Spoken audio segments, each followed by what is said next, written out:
Hello students, आज की video में हम पढ़ेंगे बोर्ड परीक्षा में कॉपी कैसे लिखें। तो सबसे पहले हमें क्या करना है, कॉपी की साइड में एक लाइन कर लेनी है। ठीक है, इस तरह की, जिस तरह मैंने की है इस तरह की आपको एक लाइन करनी है, इधर से भी एक लाइन करनी है। ठीक है, उसके बाद पेपर कई खंडों में विभाजित होता है। तो सबसे पहला हमारा खंड होता है खंड आ। तो हमें खंड आ की एक हेडिंग बनानी है। उसके बाद अतलघु उत्तरीय प्रश्न होते हैं। ठीक है, तो हमें अतलघु उत्तरीय प्रश्न की एक हेडिंग बनानी है। उसके बाद अतलघु उत्तरीय प्रश्न में उत्तर क्रमांक 1 की हेडिंग बनानी है।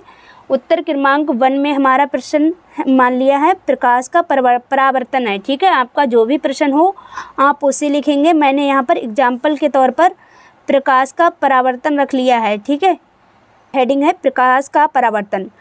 आपको लिखना किस तरह से है, यानी कि हेडिंग के नीचे यहाँ से स्टार्ट लिखेंगे आप, उसके बाद यहाँ से स्टार्ट करना है। ठीक है, आपको यहाँ से यहाँ तक लाइन छोड़ देनी है। ठीक है, ये वाली लाइन यहाँ से यहाँ तक आपको छोड़नी है, क्योंकि यहाँ से यहाँ तक एक लाइन छोड़नी है जिससे हेडिंग दूर से दिखाई दे। आपको पूरा प्रश्न नहीं लिखना है, केवल हेडिंग लिखनी है। ठीक है, उसके बाद हमारा खंड वा आता है।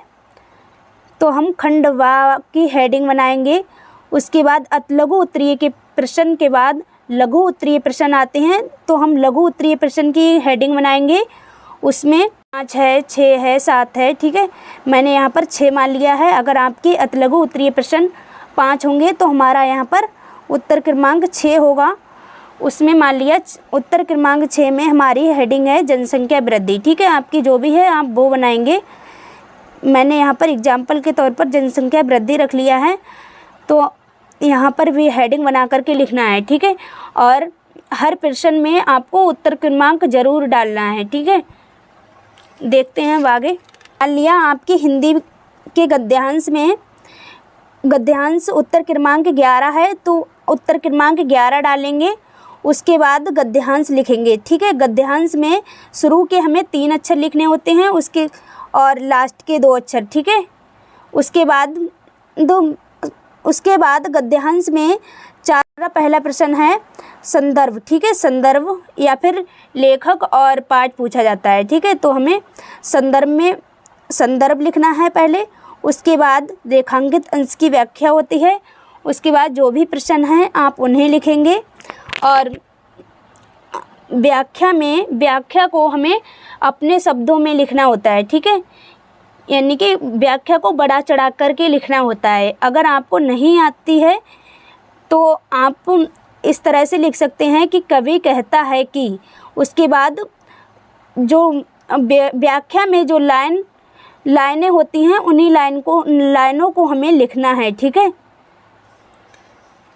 उसके बाद है हमारा, मान लिया अगर हिंदी में करोड़ रस आते हैं ना, करोड़ रस और वीर रस, इस तरह के प्रश्न आते हैं।